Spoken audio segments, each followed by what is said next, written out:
Okay, welcome back. Let's see. So the assignment 1 is out right now. And this time, actually, we provide a skeleton code for you to start. And once you accept the assignment, let me see. Here you go. You can go to this folder, and you can find this .xcode project file. You can click on that file to open the entire project in your Xcode. Okay, so all the scan code is provided here, and you can follow the prompt and some comments in the code to start your assignment 1. Okay, and you have 1 week to do that, and both assignment 0 and assignment 1 due. Let me see. Actually, it's I believe it's next Thursday, right? Okay, awesome. And yeah. Okay. Now, let's get started, okay? So today we're gonna talk about closure. And we're gonna still continue with the Swift type system. And specifically, we're gonna talk about enums, or enumeration. And we're gonna talk about some Swift language feature, that one called property observer. Also, we're gonna see lots of actually demo live coding thing, okay? Now, first thing is the closure. So for the closure, this function, this calculate function, you still recall, right, from the last lecture?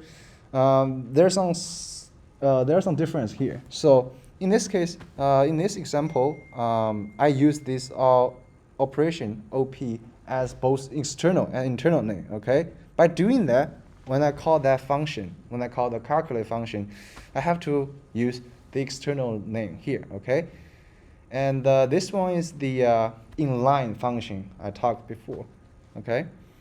Now, let's take a look at this function. Okay. We're gonna focus on this function. And Swift provides lots of advanced syntax to help you actually simplify your statement or your code. Now, first thing is the return keyword here. Okay. So as I mentioned before, when this also applies to the closure. Okay. So when you have one statement and only one statement, but that statement actually wants to return something, so you can get rid of the return keyword, and it implicitly returns something. Okay, you don't need to put the return keyword here. So first, you can get rid of the return. Okay, now let's kind of reformat this code. Okay, there are still the same thing as before. Okay, so just have some new lines. Okay, and there's a special case called trailing closure. Okay, it means when your closure, the inline function, is the last argument you're gonna pass into the function, it's called trailing closure. Okay. Now for the trailing closure, there's a special syntax. You can further simplify your code. So if the closure you pass in is the last argument of the function, well, which is trailing closure. Okay. You can omit the parameter name and extract the closure body out of the parentheses. Let's take a look at this one. Okay. Now, let's see the change. So essentially, I get rid of the OP, which is the external name I used before. In this case, if the last one is a closure, which we call trailing closure, right? We can get rid of the label or the external name. And we can extract the entire closure body out of the function call, okay? Just like this, right? Now, we can do we can take a further step to, again, simplify our code by using this symbol, start with $sign. So how it actually get used? So Swift automatically assign names as $sign with 0, $1, $2 to parameters that pass into a closure. So in this case, the $0 essentially means the A, right? And $sign with 1 essentially means the B here, okay? And when you see this kind of form, the function above, you have to first like define the name of your parameter, right? But in this case, for the below one, you already have a name actually. The Swift automatically generates this name for you, so you can just use them. Okay, that's how you actually to simplify your closure. Now, take a look at the environment capture feature from the closure. Okay. Now I already have a Xcode playground here. So is that visible to you guys? Can you turn off the screen light? Oh, yeah, sure.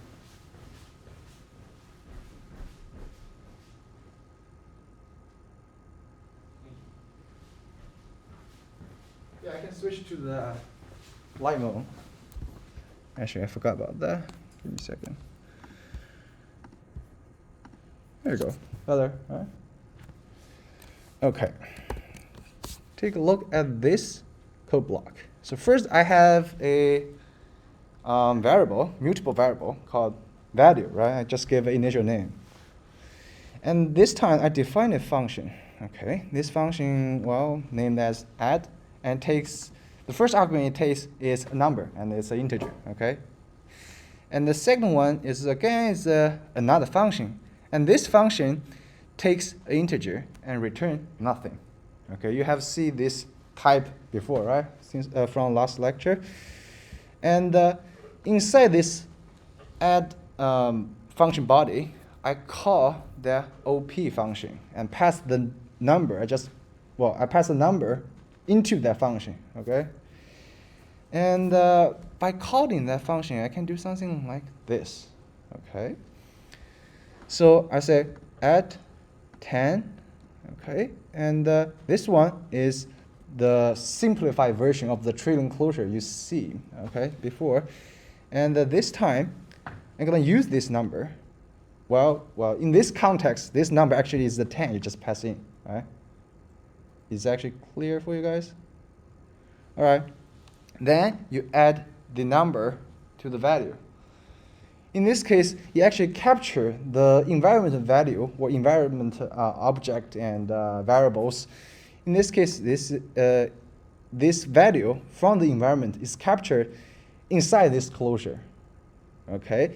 And when you actually print this value, you can see now the value is 10, because the value is from the environment and changed, and reflect the change and reflect into the environment value, which is this variable.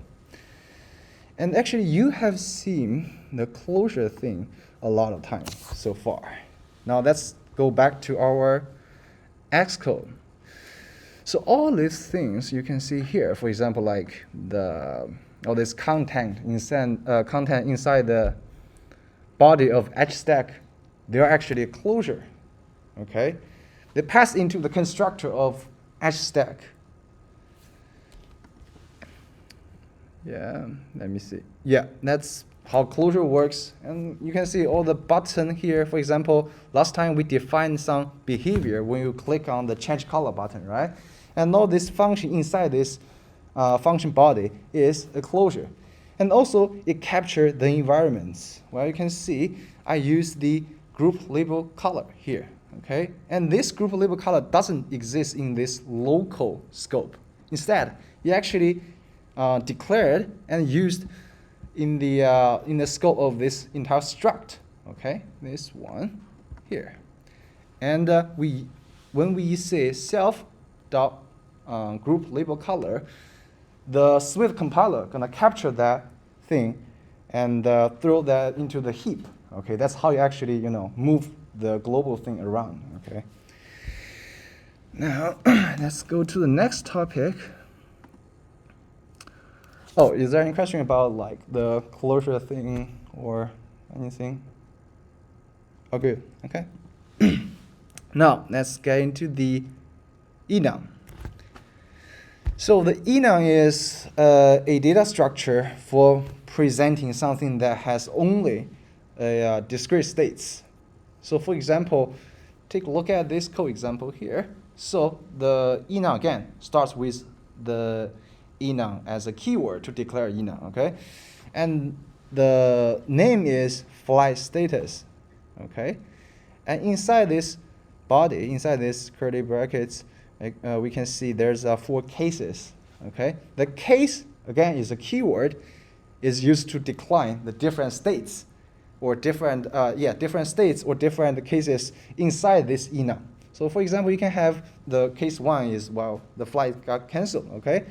Or you can say the flight got delayed, or flight already took off, or it's on schedule still, okay?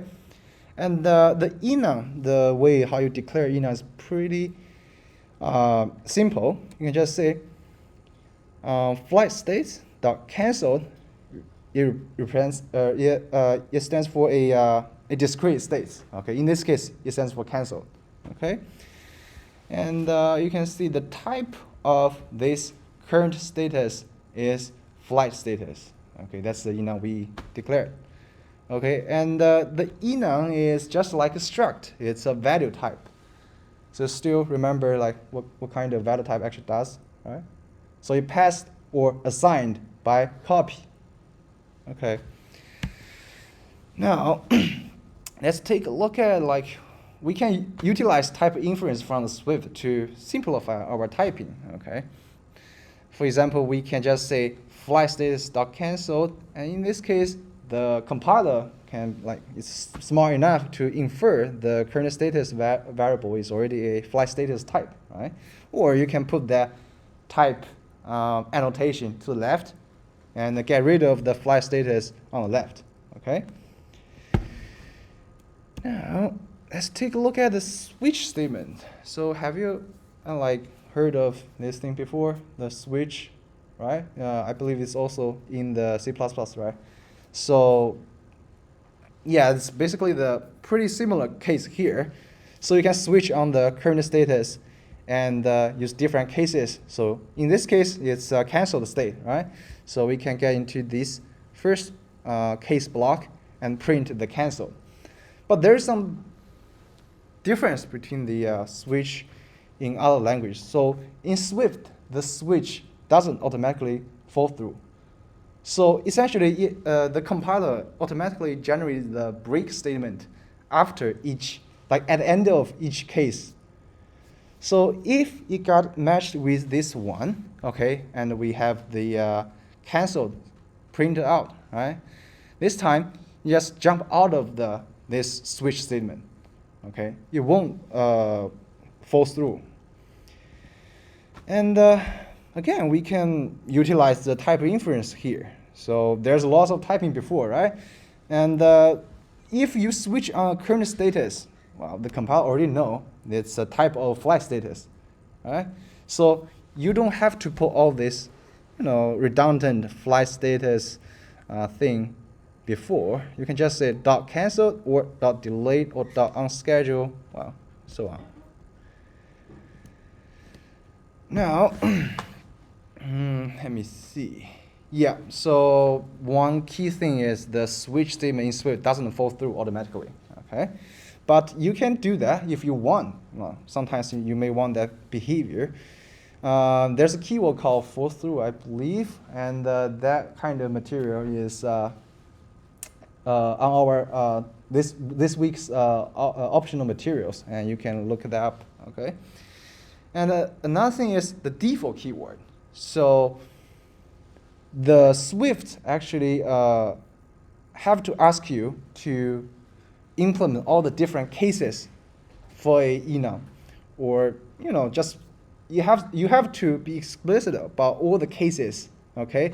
But what if maybe you want to switch on the integer, right? So you cannot list all the different types or different states.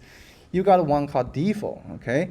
So if all this case above doesn't get a match, then your code gonna go to this default one and do some coding, do something if you want. Okay, we can print something. And next thing is associate data. This thing is pretty unique in Swift. Okay, So like, for example, if like your status for the flight status gonna say like cancel, right? You may want to carry some information. For example, you want to carry a string, like tell people like if your flight got canceled, so what kind of reason, right? And the the Enum in Swift can have that data, and we call that as associate data. And the syntax is look like this. So this is a declaration of a Enum with associated data. In this case, I say, so when the case be the canceled, I can have a variable named reason, okay? And the type of that variable is string, okay? And maybe I can say when the case is delayed, I can have a estimate delay time. And for the simplicity, I'm gonna go with the integer here. And you can mix associate data with a just vanilla state. For example, I can also have a unscheduled case here, which doesn't have any associated data. Okay? And for the associated data, you can have basically just like random or the regular variable. You can have any type in that. Okay? Let's see. Okay, there's one more thing actually. You can even omit the name of associated data. You don't have to put the name here. For example, if the case is canceled, okay, I say reason and it's a string type. You don't have to put the name here. You can just say, just get rid of the reason and the colon, just say string. It's also valid syntax, okay? Now, take a look at how to actually put the associated data when you declare the Enum. The syntax looks like this, okay? So when I declare a flight status with the cancel state, I can put a string, okay, into this variable, this reason, okay? Just kind of like a constructor or function call, something like that. It's pretty similar, well, from the syntax. I say maybe aircraft issues, okay? And for other states, for other case that doesn't have associated data, you can do, you can write the syntax just as before, just like dot on schedule, okay? Now, how to use switch statement and to extract the associated data out, okay? Because you already put the associated data into the Enum, and you want to use that data, right? So I can use a switch, again, use a switch statement on the current status variable, okay? And in this case, I say if it's got canceled, I put let reason here. In this case, if this case got matched, the compiler or Swift gonna put that string, the aircraft issues, okay? Put that string to this one, to the reason, okay? And inside this code block, you can use this reason, this variable, okay? In this case, it's gonna be canceled, and reason is aircraft issues, okay? Now, there's some additional notes because, well, you already see that before. It's a string interpolation, just kind of recap, okay? Does the reason name has to be the same for the switch case and No, current status? no, you don't. It's not required. So yeah, it can be reason and then it can be let R and then yeah, R. Okay. exactly. So you don't have to have the reason here. So question is, so can I have another name in this block? Like can I say let or my reason or whatever? It's totally valid. Okay. So when the compiler see these things, it's just gonna match the location of the variable. That's why you don't have to put a name when you declare this thing. You can just get rid of the name. That's why. So in this case, the Swift just gonna put that thing into that one. Okay. So the name doesn't really matter actually. Now let's take a look at another thing which can be pretty handy sometimes. So maybe you want to loop through all the cases inside a Enum, and it's really easy to do. So again, there's a protocol, okay? There's a protocol called case iterable. And if you want to iterate all the cases inside a enum, you can just write this syntax again. There's a enum named grade and conforms to case iterable. And by doing so, you can have a free, actually property is named as all cases. As long as you conform to this case iterable for enum, you have a free all cases variable here. And it will generate an iterator, and you can use for loop to iterate all of the cases here. Okay? Again, we will get to the protocol next week. Okay? Now, let's talk about property observer. So that line is from the Apple's official documents. It says, property observers observe and respond to change in a property's value. Okay, so it will get triggered whenever you assign a value to a variable. Okay, and the property observer are called every time a property's value is set. So even if you have the same value assigned to, like for example, if you have variable named like value, okay, and they got 0, okay, if you assign a 0 to this variable again, property observer will also be triggered. Okay, and there are two major property observers in the Swift. First is well set, and the second is this set. And both two are keywords in Swift. Okay, let's take a look at how you actually use these things. So in this case, take a look at the left one. It's well set.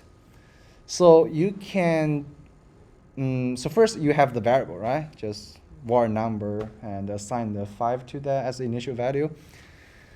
And after that variable, you can have a kind of like function body. So the syntax is kind of like similar to the computed variable you see before, right? So inside this curly brackets, you have this thing. This is keyword. It says well set. And again, you have another function body call. In this function, you can have some logic. You can have some conditional checking to do something special. For example, like if the number is greater than 5, I'm going to do something. And the new value here, this variable is special. So when you use well set, essentially means when I change the number, for example, I say number equals actually it's a sign symbol, like maybe 6. In this case, the well set will first be triggered before the assignment actually happened. Okay, so before the number actually changes to 6, you will go into this code block and say the new value stands for the value you're gonna assign to this value. In this case, it's gonna be 6. I'm gonna check whether 6 actually is greater than 5 and do something. Okay, the new value is provided by the Swift compiler automatically, and you don't have to declare this thing. It's here. And for the this set, it's also, again, it's pretty similar. Just the difference is keyword and the behavior. So this set happens after the assignments actually happen. Okay. So when you actually assign the value to a variable, the first thing we'll trigger is well set. Then assignments happen. Then this set. Okay. Now let's take a look, because as I mentioned before, the new value is pretty special, provided by the compiler, okay, automatically. And sometimes, well, you may want some meaningful name for that variable. You can do that, and you can provide a name here, and the compiler gonna assign the new value to this variable, okay. Then inside this code block, you can use this name to do some conditional checking or what kind of thing you want. That's property observer. You basically observe the change of a property. Okay. Now let's do the same thing? what? Like does that do the same thing? Like can you define your own variable name for data set? You don't need to define your own variable name, because if you want to a local variable, yeah, you can just define your local variable inside this code block, right? And well, you don't have the special special variable named new value, because when this happens, you can just use the number. Right? You can just use the variable because the assignment already happened. Yeah. Okay, it got changed. Okay, awesome. Now let's take a look at the actual demo. Okay, so today we're gonna write a struct, okay, to represent our reminder group structure. And we're gonna show you how to actually use the mutating keyword inside your function. And then we're gonna use another special thing called for each to display an array of UI elements. Okay, so for each is quite similar to the for loop in the Swift. The difference is it used on the views. Okay. Now we also gonna talk about like how to actually define your own color in the assets folder, and like how to actually call that or use your customized color in your Swift code, and how to use extensions. Okay, extensions is like that thing is really powerful in Swift and can do lots of things. Okay, now the last thing is, if we have time, we're gonna go over the view modifier again, like how to actually define your own view modifier. Okay, let's go back to the code. Let's see, where is that? Okay, here you go. Now, okay, so first thing we're gonna do is define our own struct. Okay, that struct gonna represent our a list of reminder, or like we call reminder group. Okay, in this case, first I'm gonna create a new file. It's a Swift file. Okay, go to this one. Again, new file. This time we're gonna select this one. It's a Swift file. Okay, we call next. Now maybe I'll give a name, maybe reminder group. There you go. So this is an empty template the Excel created for us. Okay. Now let's actually write this struct. So again, it starts with the keyword struct. Okay. Then give a name.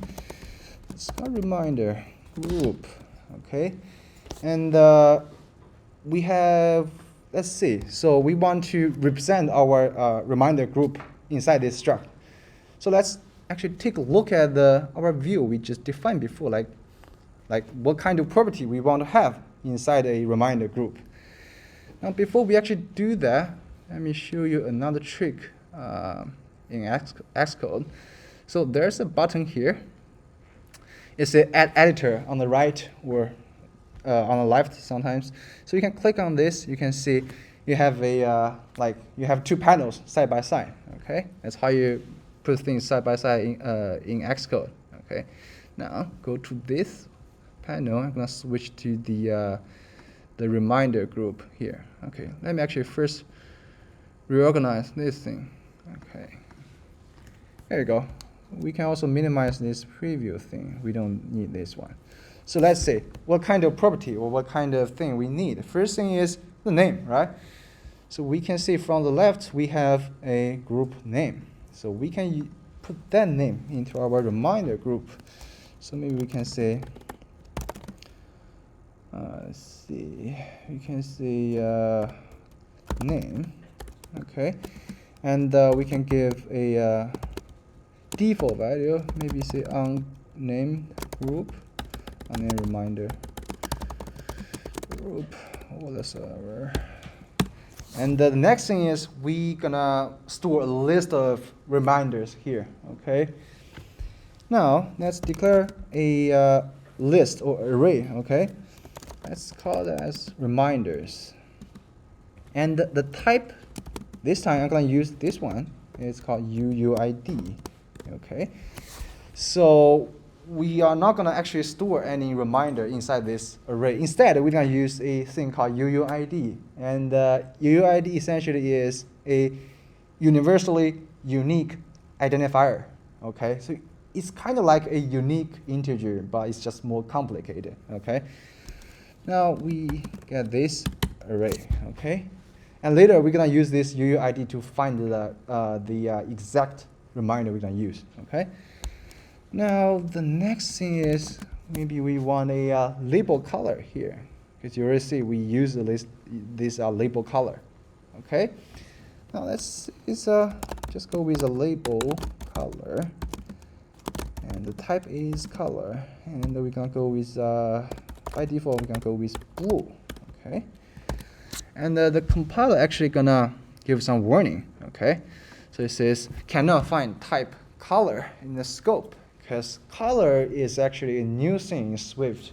Like when the Swift UI got introduced into the iOS world, it defined in the Swift UI package. So if you want to use that, you have to import Swift UI in this case. Okay, that's how you silence the warning. Now let's define a initializer for our struct. So maybe we want to initialize this struct with a predefined name. So let's say start with init keyword. Okay, and this time I'm gonna go with the name. Okay, so for the initializer, all the rules or the policy regarding the parameters are exactly the same as other functions, as just regular normal functions. Okay, so in this case, I essentially say I'm gonna use the name as both external and internal name for the initializer. Okay. Now let's define this like this. Okay. So the compiler again gonna give some warning to us, because let's actually read the this thing out. So it says cannot assign to value because name is a let constant. So what's going on here? So the name here actually it's exactly the same name as you passed in, but you also have a name like in the scope of reminder group struct, right? So the compiler gets like confused about like what kind of name you actually want to use. So in this case, you have to be explicit. You have to go with self, which we already see last time. So in this case, the compiler see, okay, you're gonna do this, you're gonna refer this name to this one, okay? And this name comes from this one, okay? And there's another thing. Let me actually show you. The compiler actually throw the warning to another thing. So it says the name is a let constant. Okay, this is quite important in Swift. So every argument, every parameters that pass into a function of Swift in the Swift is a let constant. So in this case, you cannot just change the name. So like in different languages, maybe like in Python, you can just change the name. Like say name, you assign another value to the name, to the parameter, right? Pass it in, the parameter pass it in. But in the Swift, you cannot do that because the name, all the arguments passed into a function is a constant, okay? Now, let's put the self between, in front of the name, okay? Now, let's actually define the few functions. So first function I'm going to define is maybe people want to change the name, okay? I'll go with change name, okay? Oh, one thing to mention is for the function or for the variable, the naming convention is do camel case in Swift, okay? And I can say change name to name, and the name is string. Is that clear to you guys? Like when I say to as external arguments and name as internal name, okay? So in this case, I'm gonna change the self name. Again, we have to put the self here because we have the same name for like different variables in this context. Okay, but again, the compiler is not like happy with us. Okay, so self it says self is immutable. That's because this is a really important thing in the struct. Every struct is immutable. Okay, so you have to do some fancy trick here. So you have to put a keyword say mutating. Okay. Now let's maybe define another function. Maybe I say change label color to color. Again, the type is color. And I can say just self, let me label color equals the new color. Okay, again, we're gonna put the mutating function. Okay, that's how we define the functions. Well, in this case, it's a mutating function, which actually change some property inside our struct. Okay, that's how we define a struct. So maybe you want to do something just like maybe function say hello. Okay, maybe just simple function here, where you don't really change anything inside this struct. You can just say like print hello. In this case, you don't have to put the mutating keyword. Okay, you just do the regular function as the class. Okay. Now let's see. We already have a working reminder group here. Okay. So question. Mm-hmm. Can you put the mutating in front of the struct before defining this, and so you don't have to like write mutating twice inside of the struct? You mean put the mutating keyword like at the line 11, right? Like. Yeah, align them. Nah, it's so from the syntax, it's not allowed, and from the like mechanism how the mutating actually work behind the thing, it's also it's different. Like so when you put the mutating keyword, so the struct is immutable, right? That's clear, and when you put the mutating keyword before a function. And when some caller actually call that function, so the compiler during the compilation time, you're gonna do some trick. Actually, you're gonna create a new struct, right? Because the struct is immutable. You cannot actually change anything. So you're gonna create a new struct, right? And now you have two structs. First one is the old one. You haven't changed the name, and the new one actually have a new name. You just assign to that, right? And you swap this to memory location.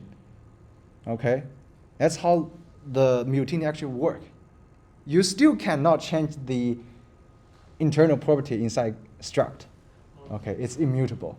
That's why you have to put the mutating keyword before a function where you want to change some internal structure, because it will let compiler to do some special things. Okay, can you put a mutating in front of the variable name? No, you cannot. Yeah, you cannot. Well, that depends on the design, I believe. So the Swift team actually decide to go with this kind of design thing. Yeah, you cannot. From synthetic level, you cannot. Okay, now we have a reminder group. Okay, now we actually want to use this reminder group we just created inside of group card view. Okay, first thing is we don't need these two things. We can just comment this out. Okay. Now, again, I need to have a, well, actually, let me show you first. So let's have a var, which is a variable, and we say reminder group to represent our group, to represent our reminder group, okay? Now we can give a default value if we want, but let's see. Maybe again, unnamed. Reminder group. There we go. And this time, actually, I want to define a constructor for our view. Define an initializer for our view. Okay, so you can do that because it's just a struct, right? So you can again with the syntax like init. I can say maybe start with name. Okay. In this case, I'm gonna create a new reminder group here with the name. That's not right. With the name just passed in, okay? And in this case, actually, compiler is not gonna actually happy with us again, because you can see you assign a new thing to this one, right?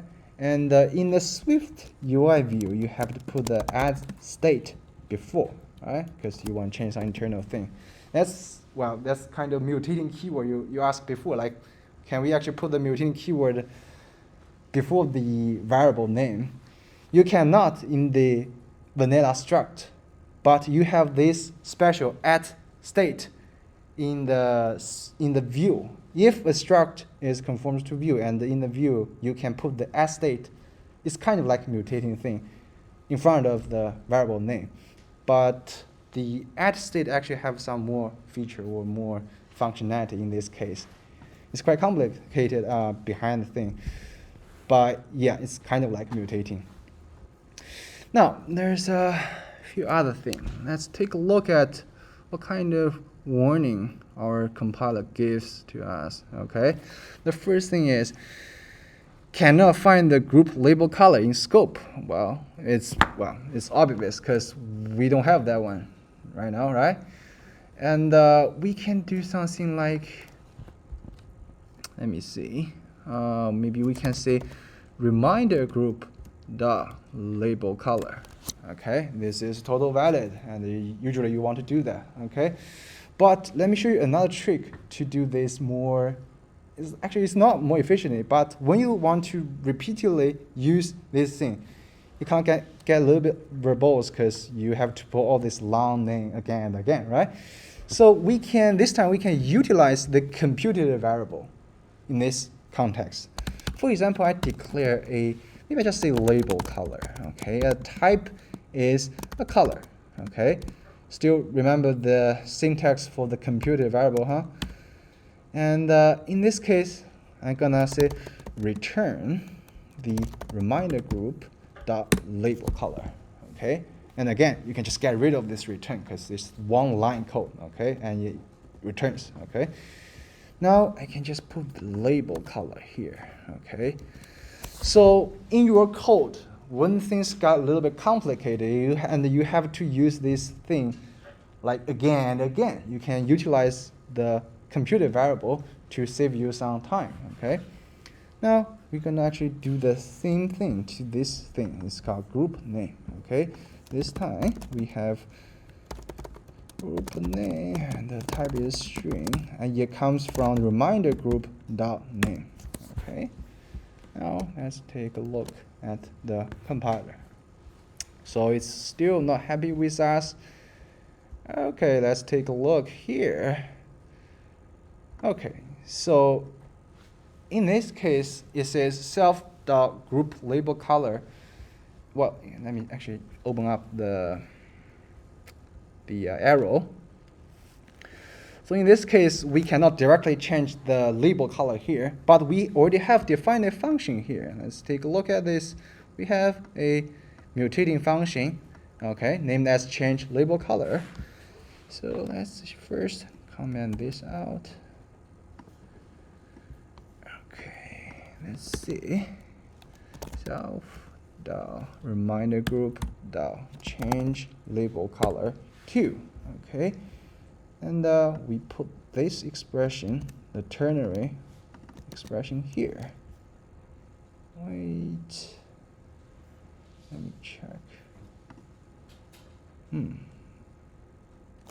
Has no member group label color because we just changed the name, right? Here we go.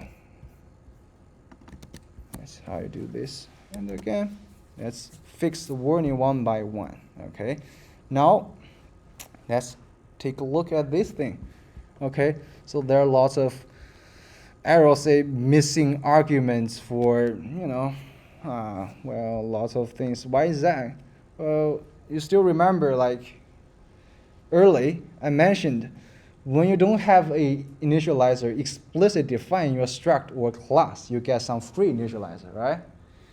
But as long as you define your own initializer, that free one goes away. Okay, but what if, like, in this case, I still want a initializer that initialize nothing, because, well, it's more convenient. Okay, I can do that. Well, just one line code. I go with in there, take nothing and do nothing. Okay, just a trick to silence the compiler. Okay, in this case, I have two work this two view actually is working right now. But for this thing, sometimes I want to define the group label color. If you want to make this work, you actually have to go back again, define some more initializer which take these arguments, because the free one goes away. Okay, but today we're gonna just comment this off. Okay. Now let's try to compile again. See any warning here? Okay, here we go. Now we just closed the preview before, so you can just pull this preview out again by click on this icon, and you got canvas. Okay, the canvas is the preview we have. Okay. Now we can go back, check again. Maybe I'm gonna get rid of this one too. Yeah, and take a look at the like functionality or kind of feature we have before. Still works. Okay, that's how we use our group.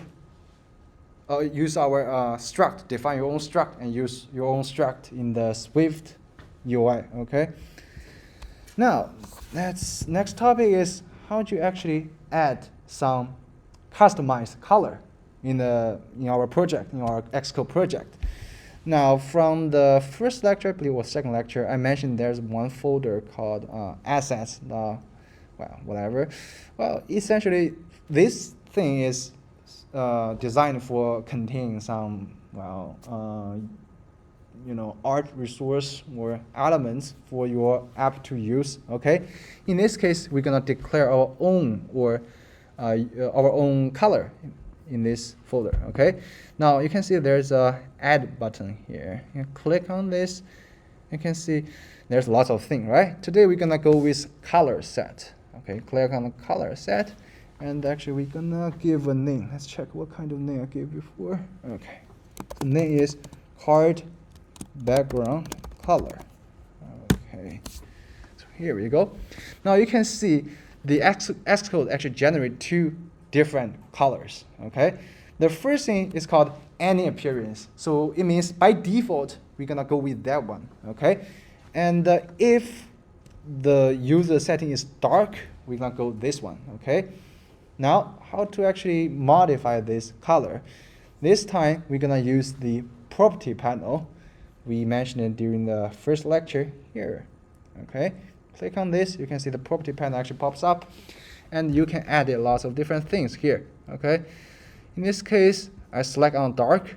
Okay, and the content. Actually, let me see what kind of color I used before. Yeah, for the content, actually, we have lots of different choice you can choose. Okay, and today we're gonna use this one. And the input method, I'm going to go with hexadecimal value because I already have one. So I'm going to go with 1C, 1E. Okay. Now this is the dark appearance. Okay. Now, let me go back to our view here. Where is that? Okay, here we go. And minimize this thing. Now, I want to use this color our card background of our card. Okay, we are using this grid with special customized opacity before, but this time I'm gonna use our own color. Okay, I'll go with color, and there's a special construct or special initializer which takes a string, and this string is just the name we defined before. Okay, that's how you actually put this thing here. Take a look at the preview and see it's white. Okay, because we defined before. Let me take a look. We defined before. By default, for any appearance, we go with white. Okay, that's how you use your customized color. Okay, so since we are running out of time, so we just stop right here. Any question? Anything? Awesome. Oh, by the way, there's one more thing that might important to your homework. Yeah, this one. So take a look at this struct I defined. So it's students with a grade and name. Okay, and then there's an initializer to initialize your name. Okay, and I declare an array. Okay, array. You can check the type for you guys. So it's an array of students. Okay, and in this case, for example, I print the first element of, okay, get rid of this. First element of this array, I got this one, okay, with grade and name. So what if you want to change the name and like change the maybe the grade for one of the elements. Maybe I want to do something like this. Do you guys think this one actually work or not? Why is that? Yeah, if you think it's working, why is that or otherwise? Cannot be mutated. You have to define a function inside of the struct. Or that's It's not because of that, because again, the struct is immutable by default, but the compiler can infer you want to do some special thing here, so it's not because of that. But there's there's another important thing in the struct is value type, right? And take a look at what we just did here, okay? It got assigned. Right?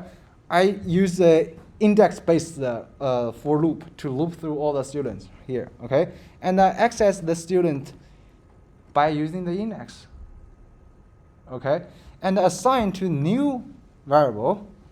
In this case, there are actually two different variables in the memory, okay? So when you change the grade on this one, it's just a new copy. You didn't change anything inside this thing, inside this array, okay? So maybe you can check this one. You can see it's still the thing, okay? Okay. Do you know how to actually fix that? Mm-hmm. Just put student I dot grade equals 3.9. Yeah, exactly. So you're gonna do kind of similar thing in your homework. Yeah, that's for today. And some question here, right? Yeah. Okay, yeah. Awesome.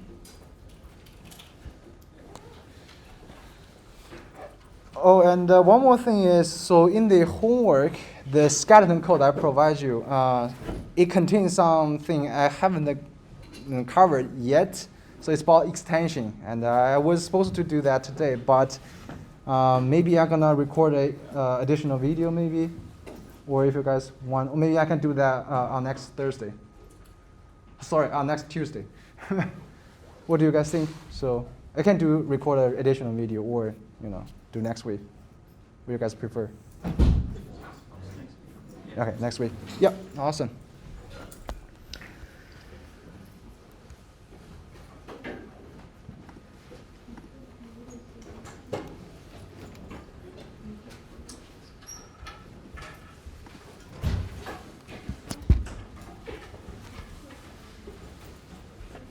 That's a good question.